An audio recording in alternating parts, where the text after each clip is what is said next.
Hello student, इस video के अंदर हम 3.6 एक्सरसाइज का सेकंड क्वेश्चन का फर्स्ट पार्ट कंप्लीट करेंगे। तो स्टार्ट करते हैं बेटा।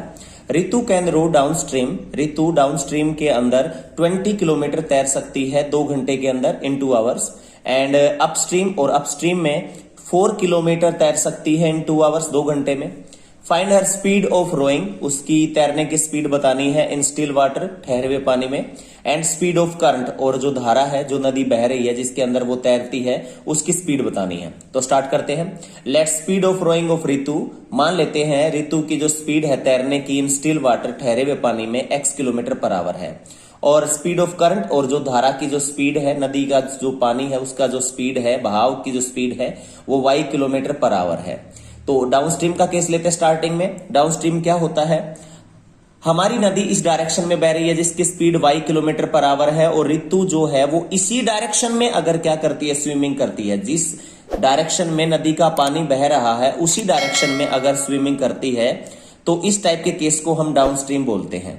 तो इसमें रितु की जो स्पीड है वो x किलोमीटर पर आवर है और नदी की जो स्पीड है वो y किलोमीटर पर आवर है। तो यहां पर जो तैरने की जो स्पीड है, रिलेटिव स्पीड जो ली जाएगी वो x plus y kilometre per hour ली जाएगी।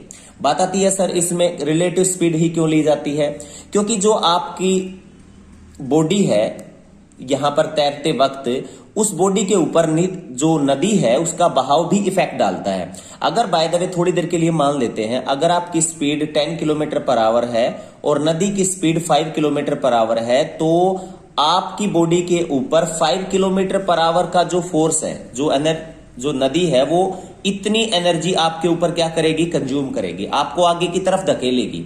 इसलिए आपकी जो स्पीड है वो x किलोमीटर पर आवर ना होकर के x प्लस वाई हो जाएगी। मीन आपकी जो स्पीड है उस आपकी स्पीड के अंदर नदी की स्पीड भी ऐड हो जाएगी, तो आप 2 स्पीड के साथ आगे की तरफ बढ़ेंगे। इसलिए हम क्या करते हैं, रिलेटिव स्पीड लेते हैं। तो रिलेटिव स्पीड क्या है, x plus y kilometre per hour, और आपकी जो डिस्टेंस है वो क्या है, इसने जो डिस्टेंस ट्रेवल की है इस स्पीड के साथ वो 20 किलोमीटर ट्रेवल की है, और जो टाइम लिया है उसने 2 आवर्स लिया है। तो आपको पता है स्पीड क्या होती है, speed equal to distance upon में टाइम होता है। तो स्पीड का फार्मूला आपने यूज किया, स्पीड क्या है, x plus y is equal to distance आपका 20 है, टाइम कितना है 2, कैंसिल हो गया 10। तो ये आपका x plus y equal to कितना हो गया, 10। ये आपकी फर्स्ट इक्वेशन हो गई। क्या हो गई, फर्स्ट इक्वेशन। अब कौन सी लेते हैं हम, अपस्ट्रीम का केस लेते हैं। तो अपस्ट्रीम क्या होता है उसके बारे में थोड़ा सा बताता हूं मैं आपको। देखो भाई, ये हमारी नदी है जो इस डायरेक्शन में बह रही है जिसकी speed y kilometre per our है, और ये रितु नाम की लड़की है जो अब की बार इस डायरेक्शन की बजाय अब की बार अपोजिट डायरेक्शन में तैर रही है x किलोमीटर पर आवर की स्पीड के साथ। तो नदी इस डायरेक्शन में बहती है, रितु नाम की जो लड़की है वो इसके अपोजिट डायरेक्शन में फ्लो कर मतलब स्विमिंग कर रही है। तो इस टाइप के केस को हम क्या बोलते हैं, अपस्ट्रीम बोलते हैं। और इस टाइप के केस में जो हमारी रिलेटिव स्पीड रहेगी वो x माइनस का y किलोमीटर पर आवर रहेगी। बात आती है सर आपने माइनस क्यों किया, उसमें तो आपने ऐड कर दिया, इसमें क्या कर दिया, आप सब्ट्रैक्ट कर रहे हो। थोड़ा सा इसको समझाने के लिए मैं एग्जांपल देता हूं। देखो बेटा, ये हमारे पास कोई चीज है, इसके ऊपर मैं इस तरफ से 5 न्यूटन का फोर्स लगाता हूं और इस तरफ से भी 5 न्यूटन का फोर्स लगाता हूं। इस तरफ से ये डायरेक्शन में लगा रहा हूं और एक बंदा इस डायरेक्शन में लगा रहा है, तो एनर्जी तो ये भी यूज कर रहा है, एनर्जी ये भी यूज कर रहा है। ये 5 न्यूटन का फोर्स लगाने में एनर्जी यूज करा है, ये 5 न्यूटन का ये भी, लेकिन रिजल्टेंट क्या रहेगा, 0 रहेगा, क्योंकि जितनी एनर्जी इसने यूज की उतनी ही इसने एनर्जी यूज की। लेकिन अगर मैं इस तरफ से आपको 8 न्यूटन का फोर्स लगा दूं और ये बंदा आपको सिर्फ 5 न्यूटन का ही फोर्स लगाए, तो जो ये है, ये बंदा इस तरफ वाला है, वो इसको पीछे की तरफ धकेल देगा। कितने फोर्स के साथ, नॉट 8 न्यूटन। अब की बार जो रिजल्टेंट होगा उनके डिफरेंस, मतलब 3 न्यूटन का फोर्स के साथ रिजल्टेंट होगा। मतलब ये बंदा 8 न्यूटन की एनर्जी लगा रहा है, लेकिन उसमें से 5 न्यूटन की एनर्जी दूसरी डायरेक्शन वाला इसको क्या कर रहा है, बैलेंस करने के लिए लगा रहा है। तो बच गया कितना, 3 न्यूटन। तो वो 3 न्यूटन फोर्स के साथ वो क्या करेगा, इस तरफ आपको धकेल देगा। तो इसका मतलब जो ये 3 न्यूटन है ये क्या है, दोनों का डिफरेंस हुआ ना। तो इसी टाइप में अगर इस तरफ वाला ज्यादा लगा देगा तो ये इस तरफ आपको धकेल देगा। यही चीज यहां पर है। कैसे? देखो, अगर हम जो रितु नाम की लड़की है, अगर उसकी स्पीड अगर आपको कहें हम 10 किलोमीटर पर आवर मान लेते हैं, और भाई नदी की जो स्पीड है उसको भी हम थोड़ी देर के लिए समझने के लिए 10 किलोमीटर पर आवर मान लेते हैं। तो भाई 10 किलोमीटर पर आवर की स्पीड के लिए, जो 10 किलोमीटर पर आवर की जो स्पीड है वो नदी की है, और इतनी ही एनर्जी यूज कर रही है कौन? रितु। कितनी स्पीड बनाने के लिए? 10 किलोमीटर पर आवर के लिए। लेकिन जितनी एनर्जी ये यूज करे उतनी ही एनर्जी नदी ने भी इसके ऊपर यूज किया है। तो दोनों क्या कर देंगे? बैलेंस कर देंगे। तो रितु जो है वो वहीं पर पैर लगाती रहेगी, आगे की तरफ नहीं बढ़ेगी।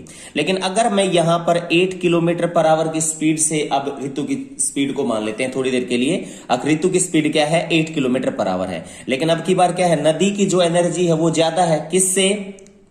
रितु की एनर्जी से। कितनी? 2 किलोमीटर पर आवर की जो स्पीड है वो ज्यादा है। किसकी? नदी की। इसका मतलब ये एनर्जी ज्यादा है इसकी बजाय। तो अब की बार ये इसको क्या करेगा? पीछे की तरफ धकेल देगी। कौन? नदी। कितनी स्पीड से? 2 किलोमीटर पर आवर की स्पीड से। क्यों? क्योंकि 10 किलोमीटर पर आवर की स्पीड में से 8 किलोमीटर की पर आवर की स्पीड वाली एनर्जी को तो रितु ने बैलेंस कर दिया। तो 2 किलोमीटर पर आवर वाली एनर्जी किसके पास? नदी के पास एक्स्ट्रा है। उस एनर्जी के कारण उसको ये पीछे की तरफ धकेल देगी। अब बारी आती है क्या? अब की बार मैं क्या कर लेता हूं? 12 किलोमीटर पर आवर मान लेता हूं। किसकी स्पीड? रितु की स्पीड। अब की बार रितु की स्पीड ज्यादा हो गई, नदी की स्पीड हमारी क्या हो गई? कम हो गई। अब की बार क्या करेगी? जो रितु है वो आगे की तरफ बढ़ेगी। कितनी स्पीड के साथ? 2 किलोमीटर पर आवर की स्पीड के साथ। क्यों? क्योंकि 12 किलोमीटर पर आवर की जो स्पीड है उसके अंदर जो उसने एनर्जी यूज की है उसमें से 10 किलोमीटर पर आवर वाली एनर्जी को किसने बैलेंस कर दिया? नदी ने बैलेंस कर दिया। आप सिंपल 2 किलोमीटर पर आवर वाली जो एनर्जी है उस एनर्जी के कारण इस तरफ आगे की तरफ बढ़ रहे हो। तो आपकी जो रिजल्टेंट जो स्पीड रहेगी, रिजल्टेंट स्पीड जो रहेगी, मतलब जिसके कारण आप आगे की तरफ बढ़ोगे, वो होगा 2 किलोमीटर पर आवर। और वो होगा क्या? इन दोनों का डिफरेंस। इसलिए हम इसके अंदर रिलेटिव स्पीड क्या लेते हैं? x minus y kilometre per hour लेते हैं। उम्मीद करता हूं ये आपको समझ में आया होगा। तो भाई स्पीड आपकी क्या रही?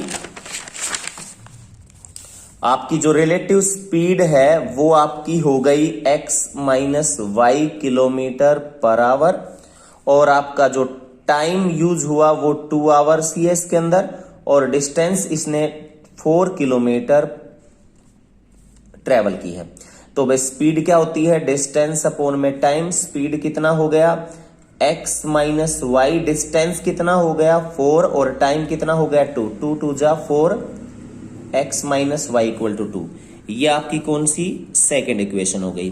तो भाई फर्स्ट इक्वेशन तो x plus y equal to 10 हुआ, और second x minus y equal to कितना हो गया? 2। इन दोनों को हम एलिमिनेशन मेथड की हेल्प से सोल्व करेंगे।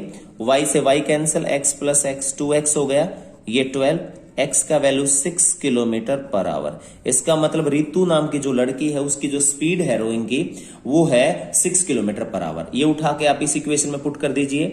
तो x का वैल्यू 6 प्लस में y इक्वल टू 10, तो y इक्वल टू कितना हो गया? 4 किलोमीटर पर आवर।